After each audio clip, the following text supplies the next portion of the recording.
Hello friends, welcome to our Photoshop tips and tricks. How to create rainbow text effects in Photoshop. Click Layer option and unhide the first layer.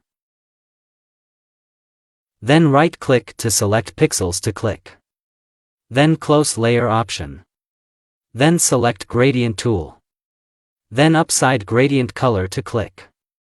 And adjust the colors. Then click OK button. Then left side click to drag on right side. Then go to select to deselect to click. Then click Layer option and first layer to duplicate. Then go to Filter to blur to motion blur to click. Then angle to 90 degree. Distance to 1200 pixels. Then OK button to click. Then again go to Filter to blur to Gaussian blur to click. Then radius to 10 pixels. Then check Preview.